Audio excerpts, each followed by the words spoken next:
నేను కనుసైగ చేస్తే నీ ఇల్లు ఎక్కడ ఉంటుందో వెతుక్కుంటావు. Prasanna mass warning. డబ్బుందని అహంకారంతో, రాజకీయం తెలియని మనస్తత్వంతో కోవూరు ఎమ్మెల్యే ప్రశాంతిరెడ్డి రెచ్చిపోతున్నారని మాజీ మంత్రి నల్లపురెడ్డి ప్రసన్నకుమార్ రెడ్డి ఆరోపించారు. ఎదుటివారిని గౌరవించడం ముందు నేర్చుకోవాలని, తర్వాత రాజకీయాలు ఎలా చేయాలో కూడా నేర్చుకోవాలని ప్రశాంతిరెడ్డికి హితవు పలికారు. డబ్బుందని అహంకారంతో ఏదైనా చెయ్యొచ్చు అని ఎమ్మెల్యే అనుకుంటున్నట్లు మాజీ మంత్రి అన్నారు. చిన్న పెద్ద తేడా తెలియకుండా వాడు వీడు అని సంబోధించడం ఎంతవరకు న్యాయమని ప్రశ్నించారు. నీ అనుచరుల వద్ద నువ్వు ఏమన్నావో నాకు తెలుసునని ప్రసన్న కుమార్ రెడ్డి అన్నారు. నన్ను కొట్టి కాళ్ళు చేతులు విరిచి తీసుకురమ్మన్నావు అనే మాట నిజం కాదా అని ఎమ్మెల్యే ప్రశాంత్ రెడ్డిని సూటిగా ప్రశ్నించారు. నేను గాని కనుసేగ చేస్తే 10,000 మంది నీ ఇంటి మీద పడి నీ ఇల్లే లేకుండా చేస్తారు అని హెచ్చరించారు. ఎమ్మెల్యే ప్రశాంత్ రెడ్డి ముందు రాజకీయాలు నేర్చుకో, ఆ తర్వాత మాట్లాడు అని ప్రసన్న కుమార్ రెడ్డి మీడియా సమావేశంలో ఉగ్రరూపం దాల్చారు. నెల్లూరు జిల్లాలో ఇప్పటి వరకు లేని కొత్త సంస్కృతిని వేమిరెడ్డి దంపతులు అలవాటు చేశారని, ఇది వాళ్ల విజ్ఞతకే వదిలేస్తున్నారని, మంచి పద్ధతి కాదని మాజీ మంత్రి ప్రసన్న కుమార్ రెడ్డి మీడియాతో అన్నారు. నమస్కారం. 2024లో ఎలక్షన్స్ జరిగిన విషయం మీ అందరికీ తెలుసు. ఆ ఎలక్షన్స్లో ఈవీఎంల ద్వారా అధికారంలోకి రావడం జరిగింది కూటమి ప్రభుత్వం. మన జిల్లాలో కోవూరు నియోజకవర్గంలో వేమిరెడ్డి ప్రశాంత్ రెడ్డి గారి మీద నేను ఓడిపోయిన విషయం కూడా మీ అందరికీ తెలుసు. అప్పటి నుంచి 6వ తేదీ వరకు నేను ప్రశాంత్ రెడ్డి గారి గురించి అస్సలు మాట్లాడలేదు. మీ విలేకరులు అక్కడ పత్రికా విలేకరుల సమావేశాలు పెట్టినప్పుడు ఎమ్మెల్యే గారి గురించి చెప్పమంటే అవసరం లేదు అని చెప్పి వచ్చేసేవాడిని. ఈ 1 ఇయర్లో ఎన్నోసార్లు నన్ను తిట్టింది. చలపతి గారు, విజయ్ కుమార్ గారు ప్రెస్ మీట్లు పెట్టారు. జగన్మోహన్ రెడ్డి గారు ఇచ్చినటువంటి పథకాల దగ్గరకు పోయి ఇవి మేమే చేశామని చెప్పుకుంటుండింది. అందులో భాగంగా మండల కన్వీనర్సు చలపతి గారు, విజయన్న, సీనియర్ లీడర్స్ అందరం కూడా కోవూరులో పత్రికా విలేకరుల సమావేశం పెట్టాం. వాళ్ళు చెప్పింది కూడా మేము చేసిన పథకాలు మీరు చేసినట్టు చెప్పుకుంటున్నారు, ఇది కరెక్ట్ కాదమ్మా అని చెప్పి మాట్లాడారు. దానికి కూడా వ్యక్తిగతంగా దాన్ని డైవర్ట్ చేసి నన్నే తిట్టడం మొదలుపెట్టింది. ఎన్ని మాటలు మాట్లాడినా నేను ఒక్కదానికి కూడా సమాధానం చెప్పలేదు, మౌనంగా ఉండిపోయినాను. ఎన్ని తిట్లు తిడితే తిట్టిందిలేండి, అవన్నీ కూడా ఆశీర్వాదం కింద తీసుకుందాం. నేను మౌనంగా ఉన్నాను, మా నాయకులు కూడా మౌనంగా ఉన్నారు. ఈ మధ్యన మరలా పత్రికా విలేకరుల సమావేశంలో అప్పుల విషయంలో పీజీ చేశాడు, పర్సంటేజీల విషయంలో పీజీ చేశాడు, లంచాల విషయంలో పీజీ చేశాడని మాట్లాడింది. 1 ఇయర్ ఓపిక పట్టాను. ఎందుకులే, ఆ అమ్మాయి కదా, ఆమె ఎన్ని తిట్లు తిట్టినా మౌనం వహిస్తూ వచ్చాను. దీనికి సాక్ష్యం మీ పత్రికా విలేకరులే కోవూరు నియోజకవర్గంలో. ఈ మధ్యన ఇవన్నీ మాట్లాడిన తర్వాత 7వ తేదీ కోవూరు నియోజకవర్గంలో నియోజకవర్గ స్థాయి సమావేశం ఏర్పాటు చేసుకున్నాం. దానికి అనిల్ గారు, చంద్రశేఖర్ అన్న రావడం జరిగింది. ఓపిక పట్టలేక ఆ మనిషి మాట్లాడే మాటలకు నేను రిప్లై ఇవ్వడం జరిగింది. ఇది అందరికీ తెలుసు. జరిగిన రోజు రాత్రి, నేను మాట్లాడిన రోజు రాత్రి మా ఇంటి మీదకు పంపించి నన్ను చంపేయాలనే కుట్రతో 200 మందిని తాగిచ్చి నా ఇంటి మీదకు పంపించారు. మా అమ్మ ఉంది, ఒకటే ఉంది. నేను రజత్ బయట వెళ్ళాం. 9 గంటలకి ఒక 15-20 నిమిషాల్లోనే ఇల్లంతా ధ్వంసం చేసేసి వెళ్ళిపోయినారు. ఇది న్యాయమా అని అడుగుతున్నాను. రాజకీయాలలో ఓనమాలు నేర్చుకోమ్మా, నీకంత అనుభవం లేదు, రావడం ఎమ్మెల్యే అయిపోయినావు, రాజకీయాలలో ఎలా మెలగాలనో తెలుసుకుని మాట్లాడమ్మా అని ఈ ఒక్క మాట మాత్రం నేను ఈ సంవత్సరంలో ఆ మనిషికి సలహా ఇచ్చాను. నన్ను ఎన్ని తిట్లు తిట్టినా భరించాను, రిప్లై ఇవ్వలేదు. ఈ మధ్యన ఇది ఓవర్ అయిపోతూ ఉంది, మనం దానికి ఏదో ఒక విధంగా మనం చెప్పాలని నేను మాట్లాడాను. ఆ వీడియో చూడండి, మహిళలను కించపరిచే విధంగా ఉందంట. రాష్ట్రంలో ఉండే అన్ని జిల్లాల్లో తెలుగుదేశం పార్టీ మహిళా అధ్యక్షుల దగ్గర నన్ను తిట్టించారు. అయినా పర్వాలేదు, నేనేం వాటి మీద స్పందించేది లేదు. నేను ఎందుకు మాట్లాడానో, ఓవర్ యాక్షన్ అయిపోతుందని, ఎక్కువగా ఎట్లా అంటే అట్లా మాట్లాడుతుందని చెప్పేసి నేను మాట్లాడింది వాస్తవం. 7వ తేదీ ప్రభాకర్ రెడ్డి గారికి కూడా ఒక చిన్న సలహా ఇచ్చా అందులో, అంటూ ఆ విధంగా అయితే బాగుండేది, బోరు బావిలో పడిపోయినావు నువ్వు అని ప్రభాకర్ రెడ్డి గారికి చెప్పడం జరిగింది. బోరు బావి అంటే ఏంది? ఈ రాష్ట్రంలో కానీ ఉమ్మడి రాష్ట్రంలో కానీ చాలామంది పసిబిడ్డలు బోరు బావిలో పడిపోయి కొంతమంది ప్రాణంతో బయటకు వచ్చారు, కొంతమంది చనిపోయినారు. అందులో ఉదాహరణగా ఊటుకూరు పెద్దపాలెం 2 బిడ్డలు ఆ బోరు బావిలో పడిపోతే మేమందరం పోయి ఒక బిడ్డను రక్షించగలిగాం, ఒక బిడ్డ చనిపోయినాడు. దాంతో తీసుకొని నేను మాట్లాడితే ఆమెని నేను వ్యక్తిగతంగా విమర్శలు చేసినట్టు, నెల్లూరు జిల్లా చరిత్రలో ఇళ్ల మీదకి వచ్చి దౌర్జన్యం చేసి ఒక్క వస్తువు కూడా లేకుండా పగలగొట్టి పారేశారు. ఎప్పుడన్నా మన జిల్లాలో చూసామా ఈ సంస్కృతి? ఎప్పుడూ లేదు కదా. నువ్వు మాట్లాడావు, దానికి నేను కౌంటర్ ఇచ్చా. నీకు దమ్ము ధైర్యం ఉంటే నువ్వు పత్రికా విలేకరుల సమావేశం పెట్టి నువ్వు మాట్లాడు నా గురించి. కేవలం నన్ను చంపాలనే ఉద్దేశంతోనే. అంటే కొన్ని వీడియోస్ నా దగ్గర ఉన్నాయి, అవి కానీ బయట పెడితే ఆ మనిషి ఏమైపోతుందో అని మాట్లాడాను మా వాళ్ళ దగ్గర.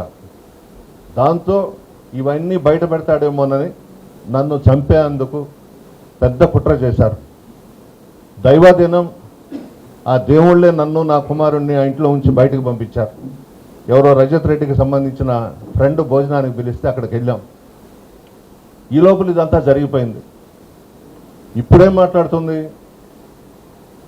నేను చేసింది కరెక్టేను, మా అభిమానులు వెళ్ళారు, ప్రసన్న కుమార్ రెడ్డి, అనిల్ కుమార్ యాదవ్ గారు వీళ్ళిద్దరూ మాట్లాడుకొని వాళ్లే చేసేశారు, వాళ్లే పగలగొట్టుకున్నారు.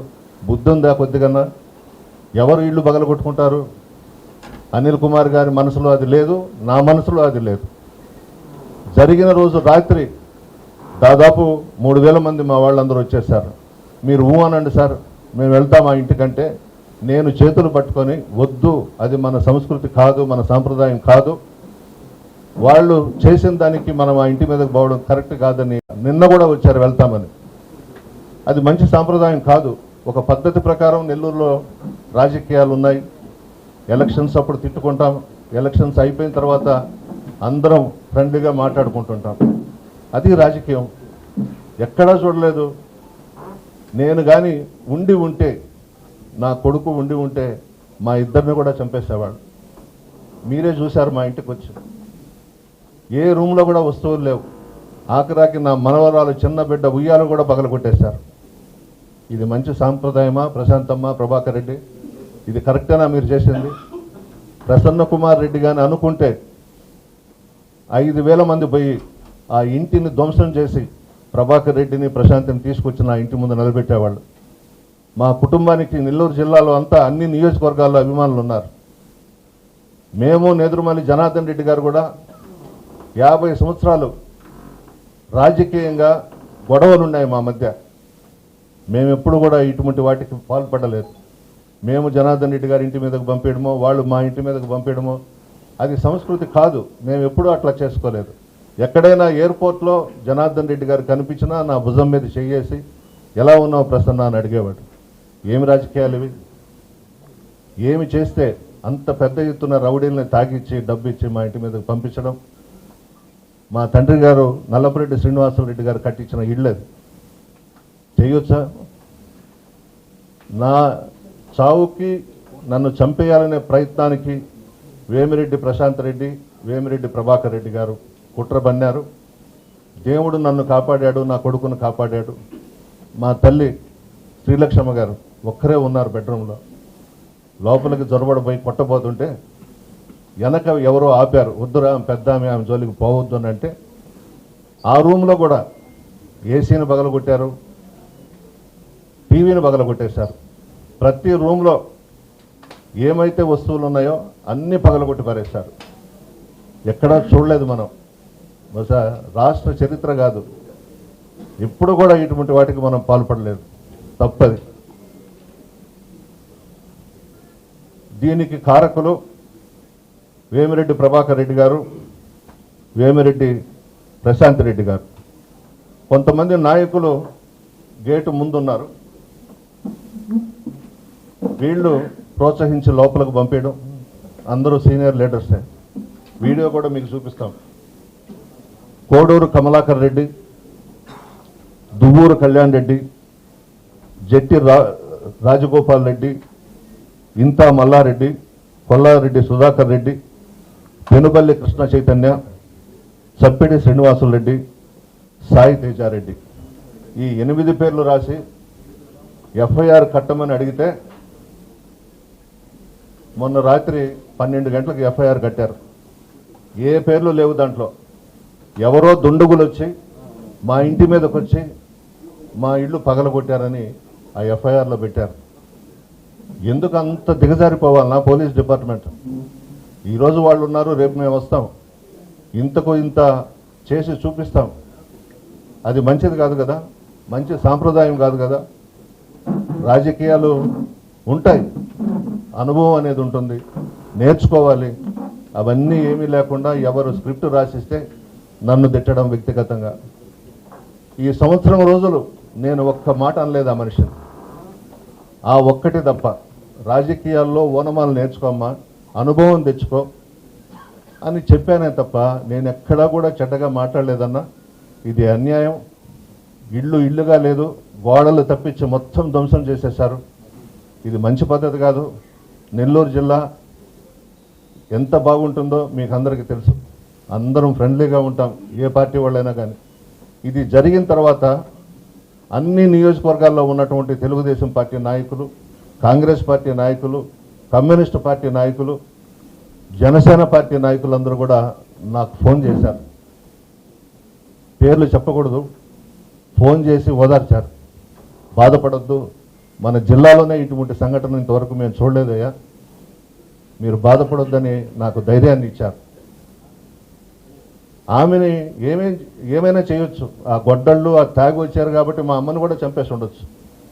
నేను కానీ ఉంటే ఖచ్చితంగా చంపేసి ఉండేవాళ్ళు, దాంట్లో డౌటే లేదు. ఏం చెప్పిందో తెలుసా? నా కొడుకుని కాళ్ళు చేతులు కట్టేసి నా కాళ్ళ దగ్గర పడేయండి అని చెప్పింది. ఇంటి మీదకి వచ్చిన వాళ్ళతో, ఈ 7 మందితో. నాకు తెలియదు, వాడిని తీసుకురావాలా, నా కాళ్ళ దగ్గర పడేయాలా. ఏంది ఇది? ఏం రాజకీయాలు ఇవి? నువ్వు మాట్లాడితేనే నేను దానికి కౌంటర్ ఇచ్చుకున్నాను, దానికి నా ఇంటి మీదకు పంపిస్తావా? నన్ను అనొచ్చా? పీజీలో లంచాలు నేర్చుకున్నాడు, పర్సంటేజీలు నేర్చుకున్నాడు, ఆఖరాకి ఇంకా ఇంకొక అడుగు ముందుకేసి అప్పులు చేస్తున్నాడని కూడా చెప్పింది. ఈ రోజుల్లో అప్పులు చేయకుండా ఉండేవాళ్ళు ఎవరున్నారు? వ్యాపారాలు చేసేవాళ్ళు కూడా అప్పులు తీసుకుంటారు, దాంట్లో తప్పేముంది? మీ ఆయన తీసుకోలేదు అప్పులు? మాతో చెప్పున్నాడు, చాలా ఇబ్బందులు పడుతున్నాను ప్రసన్న చలపతి, బయట నుంచి అప్పులు తీసుకొచ్చి నడుపుతున్నాను అని చాలాసార్లు మాతో చెప్పాడు. ఏదేమైనా ఇది మంచి సంప్రదాయం కాదు.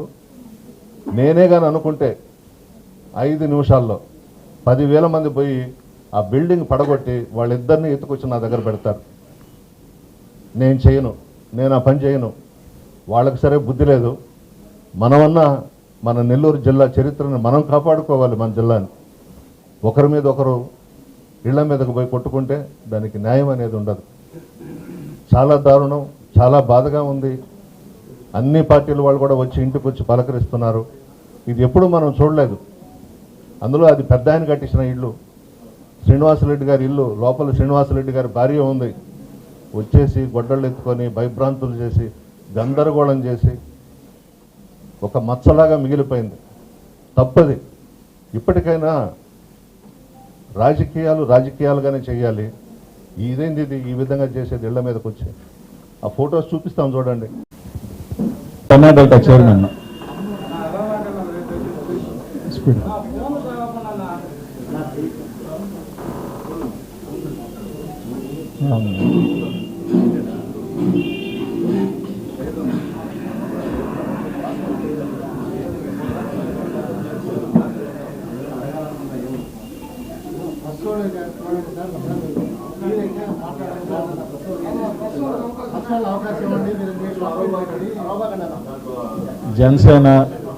జనసేన నాయకుడు చప్పటి శ్రీనివాసరెడ్డి గారు,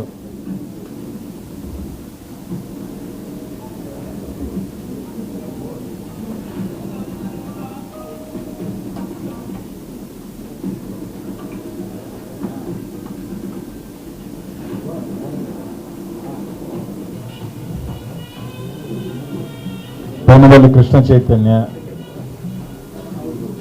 ఇందుకూరుపేట మండలం, దూరూరు కళ్యాణ్ రెడ్డి గారు, ఇందుకూరుపేట నాయకుడు,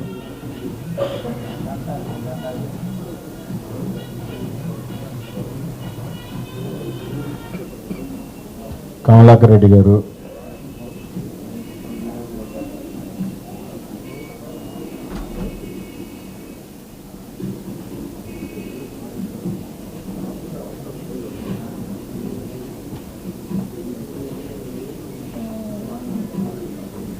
సుధాకర్ రెడ్డి గారు, కోవూరు మండల కన్వీనరు,